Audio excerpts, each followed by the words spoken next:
The next question in this series is the 9th question, which talks about the intercaste marriages between the caste which have socio-economic parity have increased to some extent, but this is less true regarding the interreligious marriages discussed. The crux of the question is the intercaste marriages are increasing, but interreligious marriages are not increasing. What is the reasons for it? The simple crux of it. Now, when you talk about the first part, the rise of intercaste marriages due to the socio-economic parity. What is making the rise of intercaste marriages a reality? The first thing is the family seeing economic status than caste identity. Rather than caste being an identity, nowadays the families are looking for a better economic status. If they are economically well off, they are not looking for a caste. Why it is happening? Because in this society, the economic status and the definition of caste success changed. The definition of economic status and the success definition have changed. That's why the intercaste marriages are accepted by the people. When it comes to the third reason, is the better education.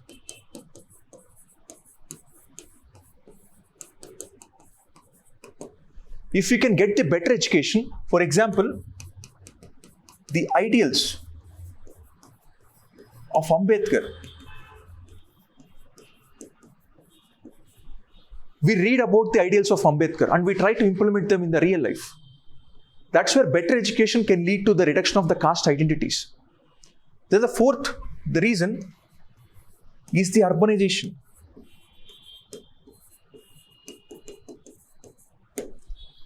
Increasing urbanization leads to the reduction of the social norms. Previously, you should not sit with those people who are a different caste. You can't dine with the people who are of different caste. But this urbanization made everyone equal. Everyone are sitting in the same hotel, same restaurant, same place and having food. And they are not asking about the caste identities because of increasing urbanization. Then along with urbanization, then the fifth reason is the otherly phenomenon.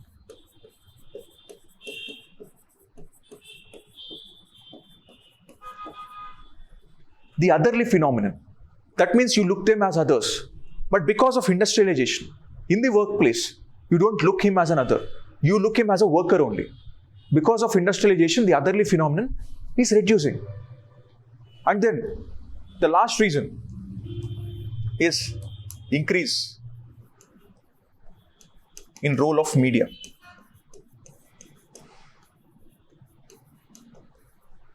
The role of media has been increasing continuously.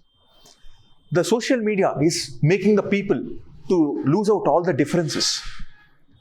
That's where, for example, you see there are movies like Rockstar, there are movies like Masin, which are promoting the intercaste marriages also. That's why it is in news.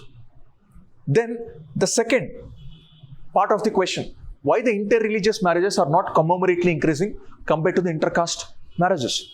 The reason being the strong religious attitude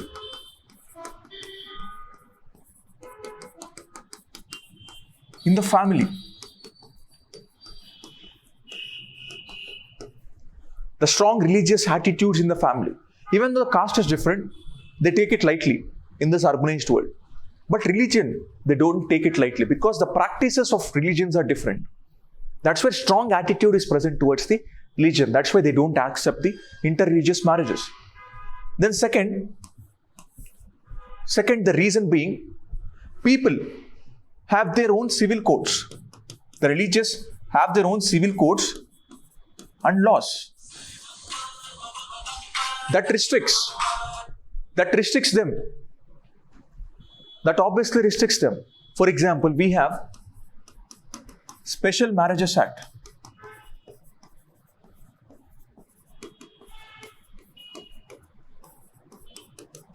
(1954).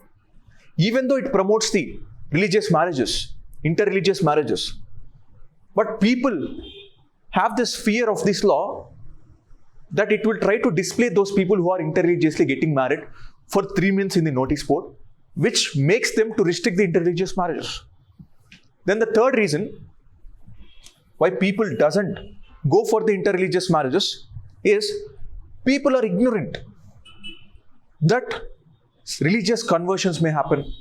Because if I am a Christian, if the other one is Hindu, the religious conversions, this marriage may lead to religious conversions. The fear of religious conversions.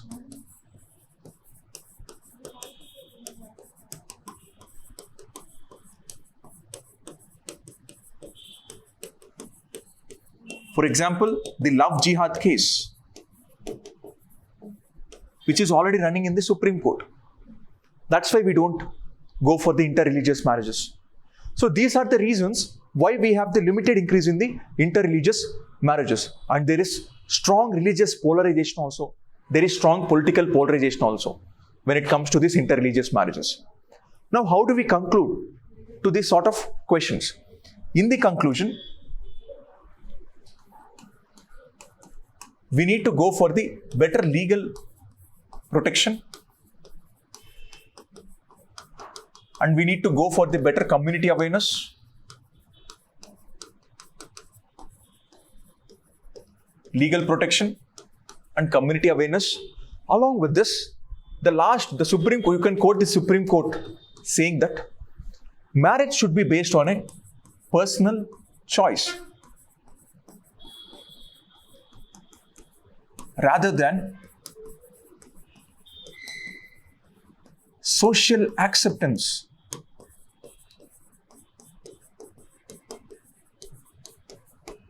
The marriage should be based on the personal choice, not based on a social acceptance. That has been quoted by Supreme Court in the love jihad case. This is where you can conclude these sort of answers.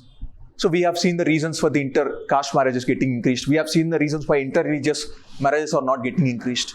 We also seen the conclusion, how to conclude for this sort of sensitive questions. So this is about this question and the model answer, how to deal with this question.